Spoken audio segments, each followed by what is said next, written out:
Welcome to the opening session this morning of the ACS convention. I'm going to be introducing Senator Klobuchar. In November 2006, the voters of the great state of Minnesota elected Amy Klobuchar to serve in the United States Senate. She became the first woman elected to serve Minnesota in this great deliberative policy-making body. She serves on several committees that keep her quite busy, including the Senate Agriculture, Nutrition, Forest, and Forestry Committee, Environment and Public Works, Commerce, Science and Transportation, Judiciary, and the Joint Economic Committee. Senator Klobuchar has been actively engaged in some of the most important issues of our time since arriving here in Washington, D.C., including addressing our energy independence by finding sources of renewable energy, combating climate change, protecting consumers, and ensuring that the rule of law is preserved through the appointment of fair and impartial jurists. She's considered a rising star within the Senate, and she's been dubbed by Working Mother magazine as a woman to watch in Congress. She brings intelligence, but also a good humor and spirit to her work. The Washington Post called her one of the funniest new members of Congress when she came here. So that's always nice to bring some humor to this place that can be a little hectic and crazy.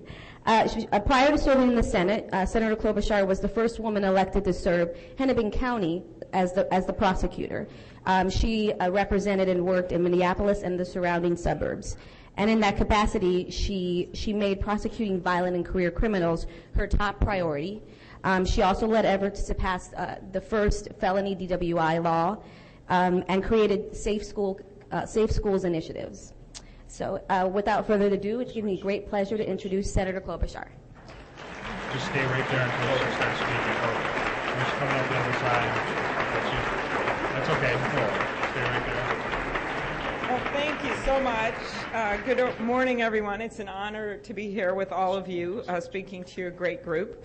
I will tell you, one of my challenges right now, and maybe she didn't mention it in the introduction, that I am the only senator from Minnesota, both the junior and the senior senator from Minnesota. So I do bring you greetings from our state where, in the words of our poet laureate, Garrison Keillor, the women are strong, the men are good-looking, and all the recounts are above average. I will tell you the advantage of this situation is we don't have a lot of conflict in our delegation, right? How are you going to vote? I'm voting the same way. But I will tell you that I am tired of predicting. I actually see Dave Lillehog, one of Al Franken's lawyers, right over there. But I will tell you I'm done with predicting when this is going to end. I've been asked many times on national media, and I used to say that it would end when the ice melted on Lake Minnetonka. That failed. Now I've been saying 4th of July, and if that is not correct, I am just going to be mad, and that's the end of it. Getting ready for this last night was kind of amusing because I had gotten home late. I actually was at something with the president, and then we had voted all afternoon, and it was during the same time my daughter was having her birthday party and had 12 14-year-olds to our house, which my husband had to kind of be in charge of. He wasn't very happy. And I got home, and I came home. Her theme of her party was international, and every girl went as a country. And there were tiki lamps, and there were taco shells and everything. And I got home, and I had to work on the speech, and I had it on the dining room table, and she was sitting on the couch wanting to talk about her last day of junior high. And I got an email from someone who had been at your event last night and said, "You wouldn't believe how brilliant Sheldon Whitehouse was. He was absolutely brilliant. It was like the best speech I ever heard. Good luck." Okay, so then I proceeded to spend the next hour hearing about the cafeteria in junior high and what was going on with Paik, the Finnish boy. And I really didn't get around to working on this speech till about midnight. And as I got ready for it, I was thinking about, as we think about this Supreme Court nomination coming up, the different perspectives that people bring to things and their experience, and how important that is. And in fact, I was thinking about my brilliant and amazing friend, Sheldon Whitehouse, and we have gotten along and done a lot of things together, including traveling to Iraq together. But I thought about his background and about how when he was growing up, and I don't know if he told you this last night, but he was the son of a pretty high up and well-renowned diplomat. So he literally lived all over the world when he was growing up. So he literally lived in Vietnam during the Vietnam War. And while he was in Vietnam, I was working at the A&W root beer stand in Wayzata, Minnesota, wearing a T-shirt that said, "Take home a jug of fun." Okay, this is a true story. And while he was, getting educated all over the world, I was working as a waitress at the Baker Square Pie Shop, where my career came to an abrupt end when I spilled 12 iced teas on one customer. That is when I decided to go to law school. And in just the ultimate moment of this difference between our backgrounds is when our class was invited by then Secretary of State Condoleezza Rice to the State Department for a breakfast. And we were all there. And I want you to picture like Tester and Webb. We have an amazing class. And Claire McCaskill and Casey and I are walking around with these teacups with these huge murals on the walls of the State Department, worrying that we're going to spill some tea on the carpet. And in walks Sheldon, kind of bounds into the room late and says, "Ah, my old stomping grounds." Okay. And so I do have my moments in the United States Senate where I think of that Talking Heads song. One day you find yourself behind the wheel of a large automobile, and you say to yourself, "This ain't my beautiful house, this ain't my beautiful wife. How did I get here?" Well, I will tell you that my first moment in Washington in official capacity, when I was actually county prosecutor, and I was invited to the White House to introduce Bill Clinton on the hate crimes legislation when he was introducing that bill, because I had prosecuted a lot of those types of cases as a county prosecutor. And there I was in the White House going into the East Room, 500 people in the room, and here's this amazing moment. And we're standing outside, and they actually had the military band, and they're playing Hail to the Chief. And I thought, here I am, this is amazing. I had the Attorney General on one side and the President on the other. They start playing that Hail to the Chief.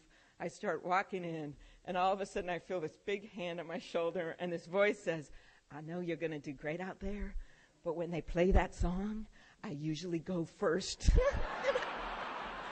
So that was my first time. Okay. I then followed that up by my drive to Washington in our family Saturn with my daughter in the back seat with college dishes I'd found in the basement, pull up to the Capitol. A lot of my colleagues, let's just say, come from a lot of money. Beautiful setting. We have our first official lunch in the LBJ room, this official portrait of Lyndon Baines Johnson on the wall. And I went over and got a salad and a cup of soup. I bring it back to my table. I have 8 senators around me. I'm ready to dive in. Patty Murray runs around the table, grabs my arm, and says, "Amy, you just took the entire bowl of Thousand Island dressing, and you're about to eat it." And I said, "That's what we do in Minnesota. We eat the Thousand Island dressing." Okay. So that is what I bring to this table. But in addition to that, I was a prosecutor for 8 years, ran one of the biggest the biggest prosecutor's office in our state. And before that was 13 years in private practice, a partner at Dorsey & Whitney, and then Gray Plant Moody, and had the experience of representing private clients for 13 years. And I think that's a pretty important experience. But when I look back and I think about this whole debate that's been raging on the 24/7 cable TV, about what does experience mean, what do you bring, what does your sense of the law and your own life experiences and your own life journey mean as a judge, I think it's pretty important. And when I look back at my time as a prosecutor, what I most remember about my commitment to the Constitution and equal justice and where I got my core beliefs was not from anything, I hate to tell you law students, that I learned in law school. It was not from the dusty books and the cases. It was from the experiences of having to make decisions when you're on the front line.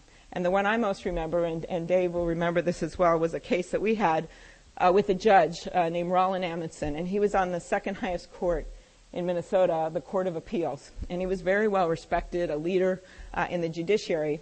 And when he had been a lawyer before he was a judge, one of his clients died and let Amundsen take over the trust, and he was the trustee over this disabled, very, very disabled young woman. So he kept doing it, and now I'm prosecutor, and all of a sudden his guardian brings this case in to our office saying that Amundsen had been stealing money from this trust, and I'll tell you, no one quite believed it at first. And I still remember on Christmas Eve, our prosecutor called me, and he was crouched down in his car at Raleigh Amundsen's house, and he's whispering in his cell phone, there's no way he can afford this house on a judge's salary. It's impossible. So we looked into it, and in fact, systematically, he had been stealing money from this trust over a period of years. He'd say that he was doing work on her house and he was installing marble floors on his house. He'd say he was buying her bed and equipment when he was buying Greek statues for himself from a place in California. And he basically took all of the money from that trust, hundreds and hundreds of thousands of dollars, a sitting judge on the Minnesota Court of Appeals. So it was fairly easy to prove the case, and we were able to prove it. But the sentencing, as it is with so many white-collar cases, was really the issue because he was beloved by many people in church and in our community. And we were very careful to ask for the sentence that people would normally ask for in that kind of case. So we asked for, I think it was 4 or 5 years, something like that. And the sentencing hearing happened. And it was unbelievable. He had 20 witnesses. He had the minister at the biggest church, Lutheran church in our area. He had a sitting judge come to say good things about him. Basically, they were all saying he shouldn't get the sentence that we had looked at and was the guideline sentence for that crime. He even had a former Miss America come and testify. Now, that didn't bother me because I'm the former Ms. Skyway News of March of 1988. But this went on and on and on. And finally, by the end of the day, I literally didn't know what the judge on the case was going to do. And I went and I sat outside on a bench outside of the courtroom, and I kind of had my head in the hands. There was no one in the courtroom for us except the guardian and the conservator, and it was packed. There were 100 people in there for him. And these 2 guys walked in, they're wearing hats, and they said, is this where that judge is getting sentenced? I said, yeah. And they said, you know, we were just up in drug court. And I said, yeah. Can we go in? I said, yeah, you have to take your hats off. You can go in. They said, you know, we figure, oh, we've gone to jail before, so he should go to jail. And they went and they sat right in the front row. And the Judge Hopper that had the case told me later that he could see them clearly, remembered them. They were the only 2 African Americans in that courtroom, except for the court reporter. And they'd nod their heads, they'd shake their heads, and finally there was a break and they left. And they came back about 10 minutes later and they said, you know, we had something to do, but man, you need us in there. You need us in there. And we ended up getting the sentence that we asked for. And to this day, I think of those 2 guys as our guardian angels in that courtroom, because they were there to say that when people break the law, they need to be held accountable, no matter who they are, who they hire, whether they committed a crime with a crowbar or a computer, whether they did it on an office or a street corner. They were there as the guardian angels to say we can't have 2 systems of justice, one for the rich and powerful and one for everyone else. So that, for me, was a defining moment in how I look at the law and how I look at our Supreme Court nominees and how I look at what our priorities should be in the United States Senate Judiciary Committee. For me, because of those experiences and the white-collar cases that we did, I'm very focused on white-collar crime and making sure that we build up that area of the Justice Department. I can tell you it has suffered over recent years. You look at what happened with the Bernie Madoff case, $65 billion, and it had come into the SEC with a whistleblower. No one paid any attention to it. You know, how do you think those 2 guys in the courtroom would feel if they knew that? After years of lax investigation and oversight, we're beginning to see many financial crimes come to light. In the past 6 years, there's been a nearly 10-fold increase in the number of reports filed with the Treasury Department alleging mortgage fraud. And as I know as a prosecutor, what we always used to say in the white-collar cases was, follow the money and you'll find the bad guy. But in reality, it's often very hard, very time-consuming, and very expensive. And what's happened with our resources nationally is that in the wake of September 11th, the FBI understandably reduced its criminal investigative work to expand to more of a national security role, shifting more than 1/3 of all of its criminal agents to terrorism and intelligence duties. Current and former officials have told us that the cutbacks left the FBI seriously exposed in investigating areas like white-collar crime. That's why this year one of my top priorities, and those of Senator Leahy's and others, was to pass the Fraud Enforcement and Recovery Act. The President has just signed it into law. It basically adds an additional 190 special agents and 200 professional staff to rebuild this white-collar prosecution program and also to combat mortgage fraud, because we're never going to have a fair system of justice if we are letting white-collar criminals out on the streets while we are putting and incarcerating in people who are committing crimes on the street corners. The other focus that I've had is just a fairness and a depolitization of our judiciary and also of our U.S. Attorney's offices. And this became a real cause for me because of what happened in Minnesota. I don't know if any of you followed this, but we have always had a gem of a U.S. Attorney's office in Minnesota. Dave Lilhog over here was once our U.S. Attorney.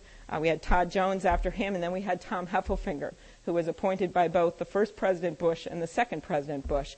I worked very well with him for many years. We were good friends, and I was just horrified to see that he had actually made the hit list of people that Gonzales was trying to fire. It came out. It made no sense. He was very well respected in our state. There were a lot of rumors that had something to do with the work that he did with the American Indian communities and on the reservations in terms of trying to make sure that they were allowed to vote. But he was on that hit list. He ended up stepping down of his own accord and was replaced by someone who was much more of a political appointment. The office literally fell apart. It was just a wreck for a number of years. And only when Attorney General McCasey replaced Gonzales were they able to restore order and put someone in place who was a career prosecutor. So I lived through that and saw what could happen literally in just a few years when you add politics to the U.S. Attorney's Office or you add politics to the Justice Department.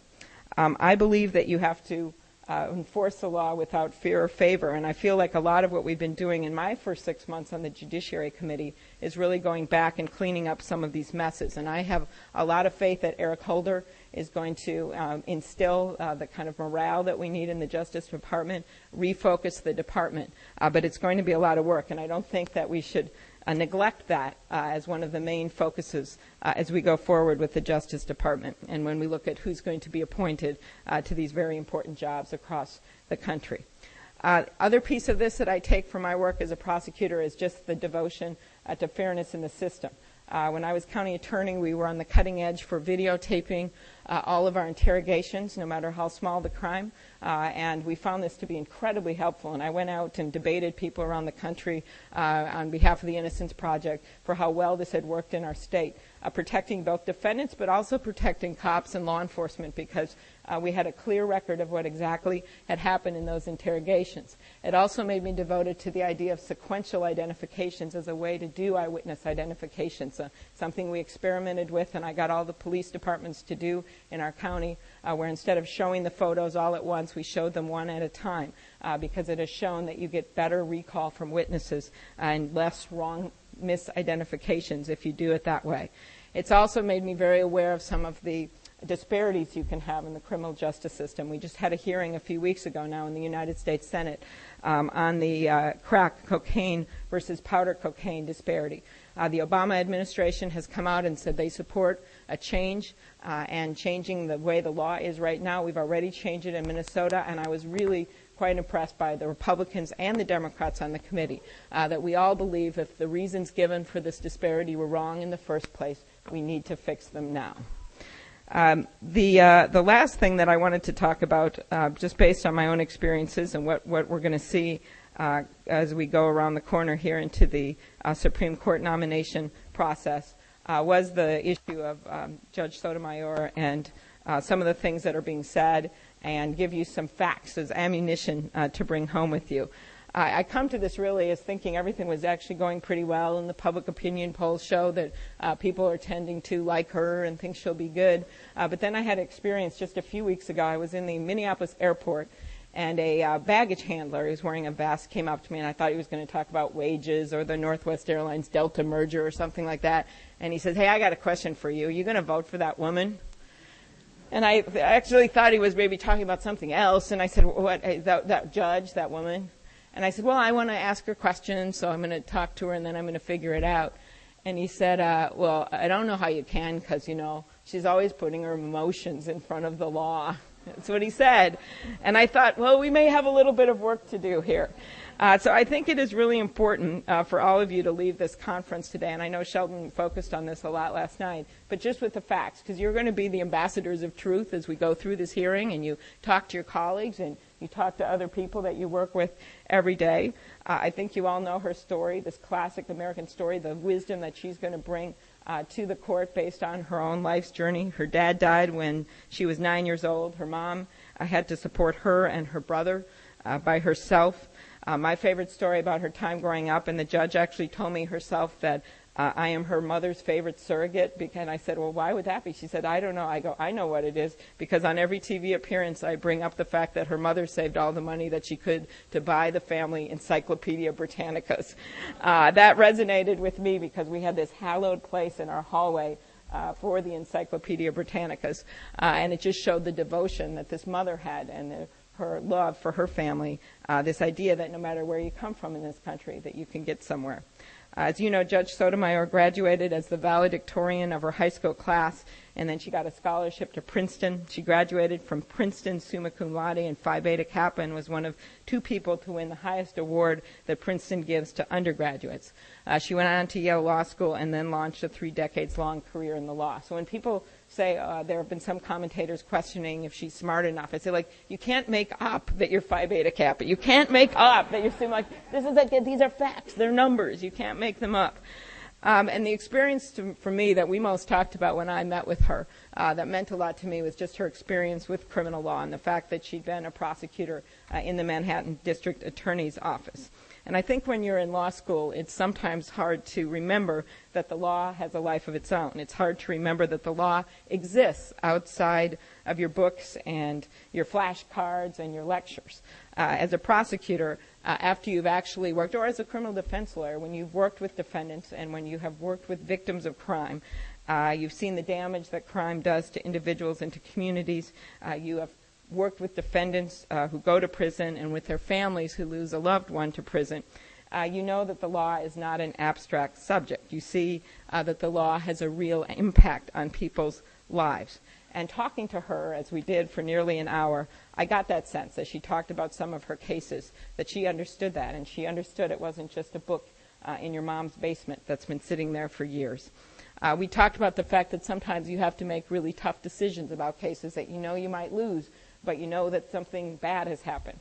And as long as you have reason to believe that a crime was committed, you can bring that case. But they're very tough decisions then if you have to make a plea agreement, or you have to decide, are you going to let this person out, or are you going to take a less of a sentence? And I could just see that she understood the human part of this job and what it meant.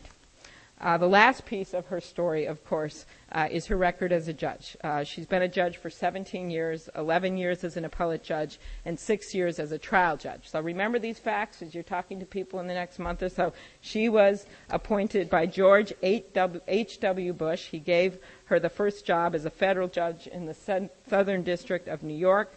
She was supported by both New York senators, that would be Patrick Moynihan and Republican Senator D'Amato.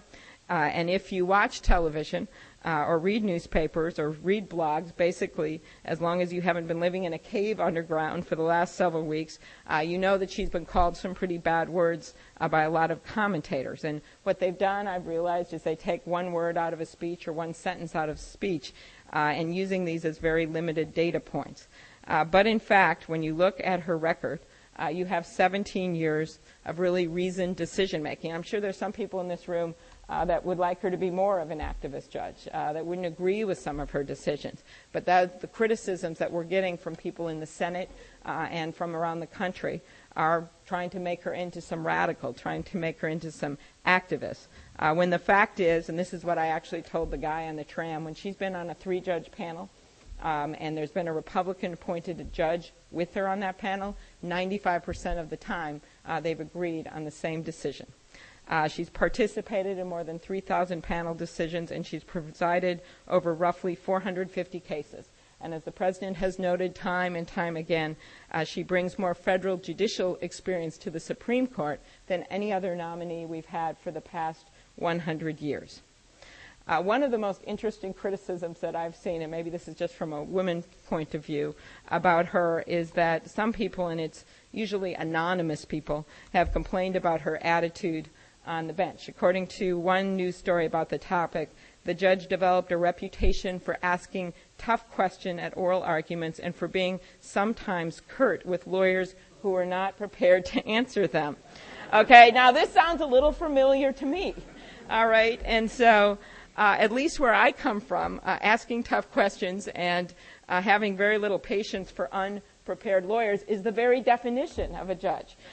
So I was hoping that we would get to a point in this country where we could be appointing and confirming as many gruff and to-the-point female judges as we have appointed male judges. So, maybe we're ready to get to that point.